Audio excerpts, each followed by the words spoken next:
So good day. So right now I'm editing this video and papakita ko nga pala yung mga specific campaign na ginoinan ko, and para hindi kayo mahirapan pa maghanap pa ng mga specific campaign like about clipping and audio and mga gaming at the same time. Next is i-explain ko sa inyo kung anong difference ng non-dedicated page and also dedicated page.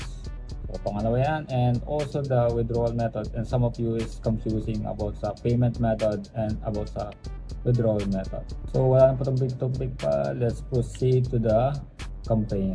So ito yung mga campaign na naka-join ako currently, and una dito is Clipping Culture, Clip House, Propaganda, Clip Farm, Virality, and Black Clips.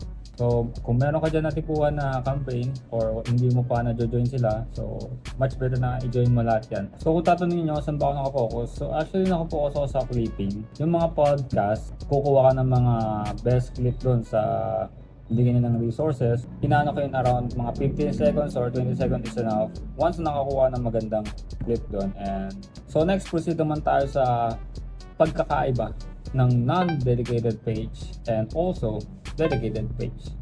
First, ano nga bang non-dedicated page? So in a simple explanation, yung non-dedicated page is pwede kang mag-post ng different niche. May mga gaming, political, music.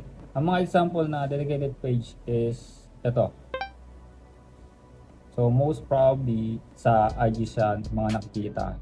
Pero meron naman din siya sa sa YouTube and also sa TikTok. Next is dedicated page. Dedicated page is a specific creator.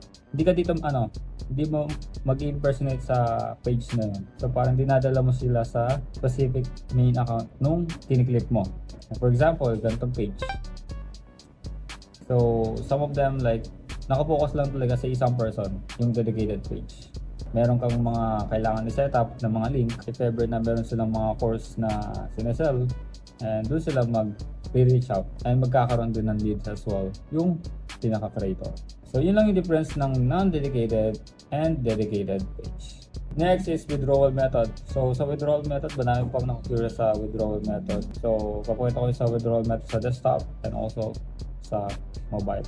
Sa mga naka-PC, ito lang gagawin nyo. Pipindutin nyo to and withdrawal 10 USD. So make sure lang na above $11 yung withdrawal niyo para ma-access nyo to and para ma-withdraw nyo siya. So ayan, yan yung mga withdrawal method. Yung mga may Cbank dyan and also may GoTime dyan. So scroll down nyo lang hanggang sa makita nyo yung pwede nyong i-transfer yung pera ninyo sa WOP Clipping to, for example, sa GCash, something like that. And sa po naman, punta kayo sa pinaka-website and i-click nyo yung profile. Once na-click nyo, punta kayo sa finance. Pwede yung mag-load and X and withdraw and USD. So, ganun lang yung pag-navigate ng pag-withdraw sa WOP Clipping. And actually, gamit ko yung ID ng papa ko para ma-verify yung mismong withdrawal method. So yun lang, and I hope tinapos mo tong video na to, and may bibigay akong PDF file na nasa description. I-check mo na lang. Pang setup siya ng campaign. Yung prompt na yon is isasend mo sa ChatGPT or sa Claude. So much better yung gawitin mo is Claude. I-download mo yung specific na rules or campaign rules ng specific campaign. And base mo yung dalawa doon sa Claude and wait mo na lang ma-generate kung ano yung mga do's and don'ts na kailangan mong gawin, and para maiwasan yung rejected na status sa WOP Clipping sa pag-submit as well. And don't forget to subscribe this channel and support as well. And mag-upload pa ako ng iba't ibang videos, and para updated din kayo sa mga uploads ko dito sa YouTube and also sa TikTok as well. Mag-update din naman ako sa TikTok para maging aware din kayo. Ayun lang, and peace.